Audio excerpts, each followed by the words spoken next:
Hello YouTube and welcome to Jonga Live View, where we enjoy some Yu-Gi-Oh! Dueling action from locals down here in Melbourne, Australia. The way this will go is that I will comment directly about what's happening, then at the end of the match, go over what I think the players could have done different, as well as just my general thoughts on the gameplay and the decks involved.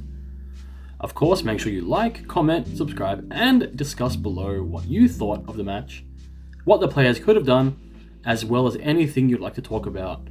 So please stay tuned for more frequent episodes of Jonga Live View and plenty of cool decks in the future to be featured. And with that said, let's jump straight into the game. So let's just ignore that really weird deck box. Do not bring that to your locals. We have branded Eldritch Adventure Destiny Souls against Adventure Despia. And yeah, let's jump straight into it. I think the Eldritch player won the roll. He's going to go first. He'll begin activating Water Enchantress that'll get met with a Go spell. Not good. Special Summon Griffin, Normal Summon Enchantress.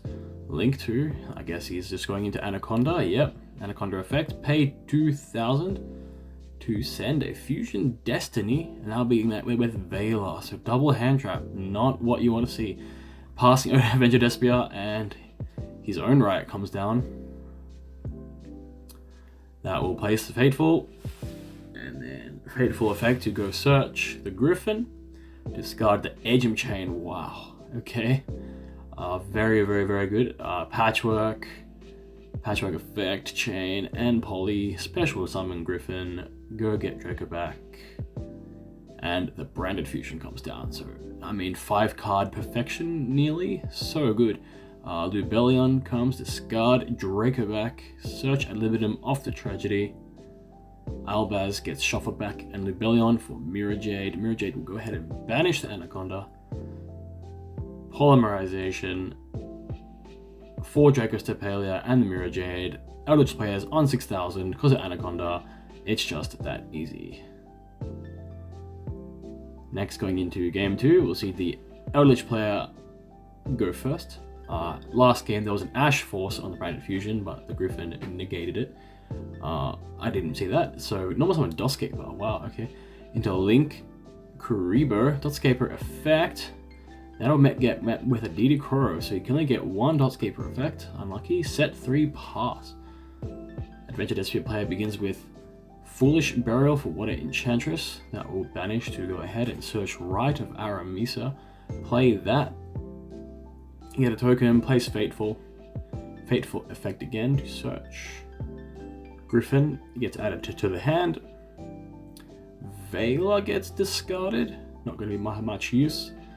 Griffin effect to summon, and we're going to see Chain 2 Conk, Chain 3 Sanguine, so Golden Lord and Conk.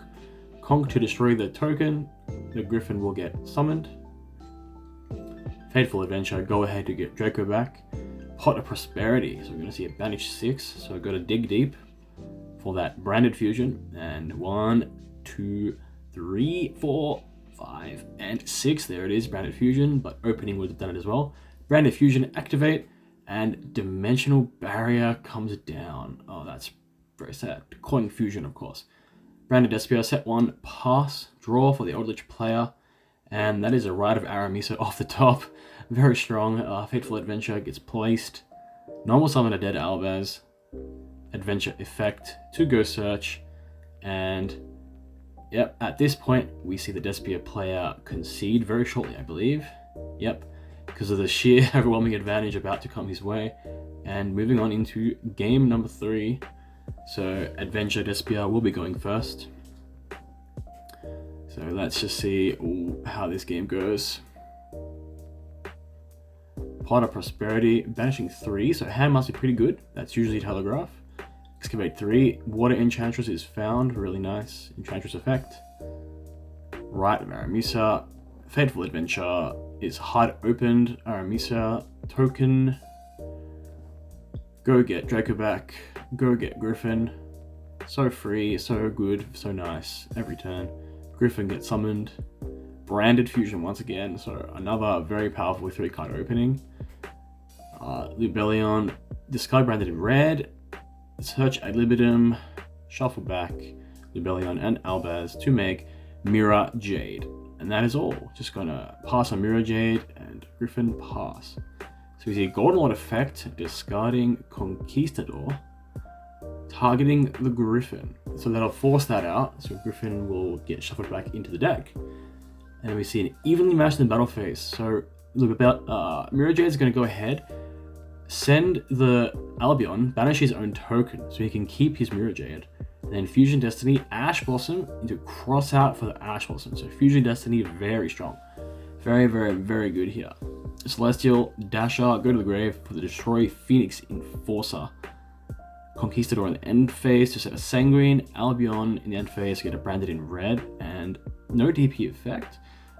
So Adventure to Despia draws, activates branded in red, fuses 3 Tragedy, Adlib, Mirror Jade, for Guardian Chimera, and big chain link getting formed. I think that's chain 4 Sanguine and a chain 5 DPE, pop Sanguine, pop the Guardian Chimera. The Mirror Jade comes back from the Ad libitum.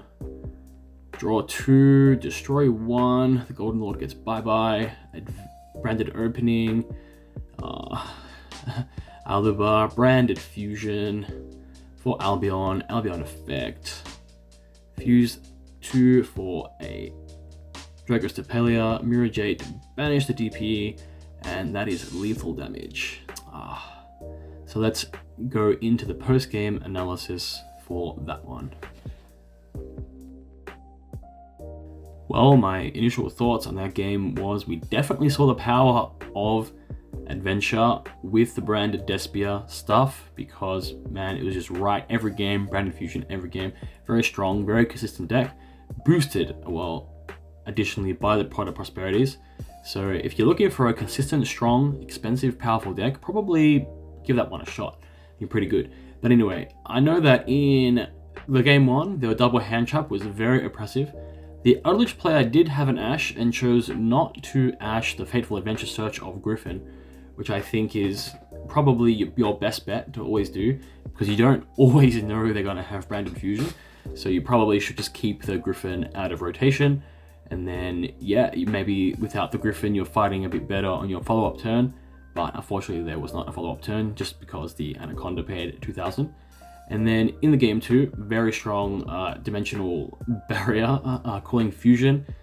But the Dotscaper did get hand trap, stopping the turn 1 Anaconda.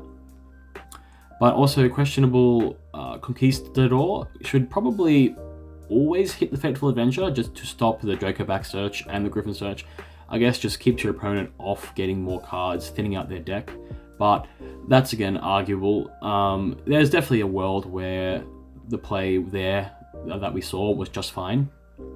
And then game 3 was probably the most interesting game, because ideally the Eldritch player was only playing against Mirror Jade, Ash, and Griffin, which is pretty strong, but the Golden Lord was not able to, I guess, come back or use the battle phase due to evenly matched. That's also a bit of a problem.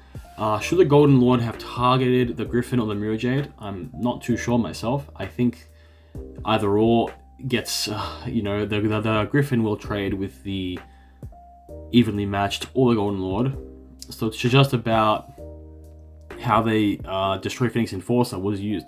So we didn't see that in the end phase, the Eldritch player chose not to pop the Mirror Jade with the Destroy Phoenix Enforcer, because even the end phase effect of Mirror Jade wouldn't really matter, because Destroy Phoenix Enforcer would come back anyway.